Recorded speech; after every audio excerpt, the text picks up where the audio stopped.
Top quality और consistent performance के लिए सिर्फ सिल्वर पंप्स। टॉप क्वालिटी और कंसिस्टेंट परफॉर्मेंस के लिए सिर्फ सिल्वर पंप्स, नाम याद रखना। सर्व कलेक्टरना सूचना गेलेल्या आहेत की मुख्यमंत्री महोदयांनी देखील स्वतः सगळ्यांशी बोललेत। आता या संभाजीनगरच्या कलेक्टर मी स्वतः बोललो आहे आणि आमच्या पालकमंत्र्यांनी देखील आज बैठक देखील घेतली आहे।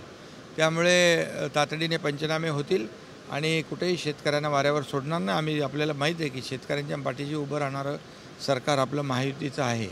त्यामुळे अवकाळी आणि गारपीट याच्यातून शेतकऱ्यांना कुठेही दिलासा देण्याचा जो काही काम आहे ते सरकार करेल। शेतकरी आधीच नाराज आहे, कर्जमाफीवरनं गोंधळ सुरू आहे आणि त्यात यावेळेसही दुर्लक्ष सुरू आहे। कर्जमाफीच्या मुद्द्यावरही शेतकऱ्यांना अपेक्षित आहे काही नाही बघा, आता आम्ही निवडणुकांमध्ये जो काही वचननामा दिलेला आहे त्या वचननाम्यामध्ये जे काय आम्ही जनतेला आश्वासन दिलेली आहेत, आता बघा सुरुवात झालेली आहे। आता एक एक करून आम्ही पुढे जातो टप्प्याटप्प्याने। त्यामुळे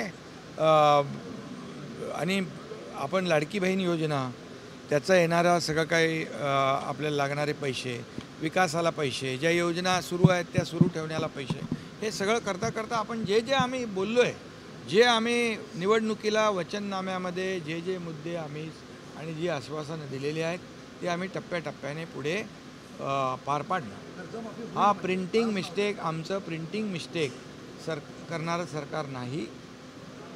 आम्ही जे बोलतो ते करतो आणि लोकांनी आम्हाला भरभरून मतदान केलेलं आहे, लँडस्लाईड मॅन्डेट मिळालेलं आहे।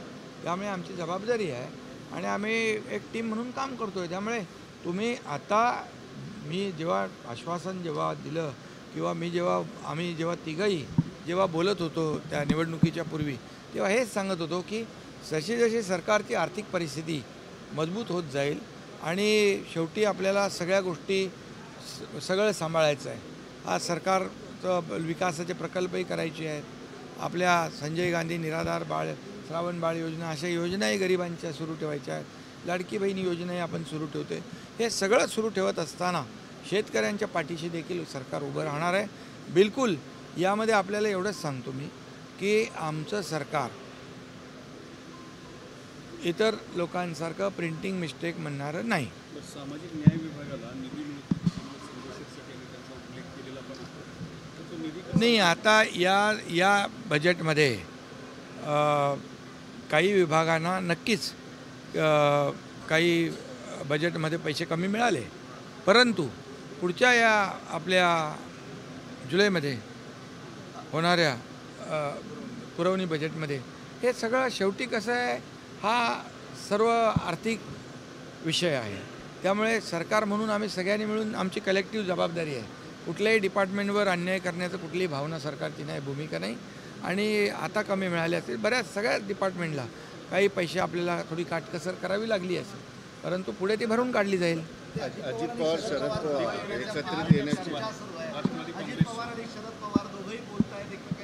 अरे बाबा, आज आम्ही सहकारला 150 वर्ष झाली आणि म्हणून आपली जी राज्य सहकारी बँक आहे त्याचा कार्यक्रम होता।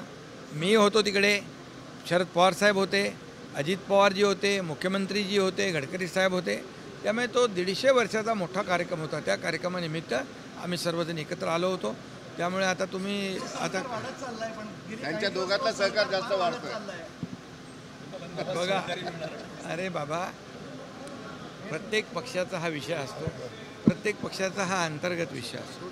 त्यामुळे शेवटी हे मला विचारलं नाही पाहिजे, तुम्ही त्या दोघांना विचारलं पाहिजे।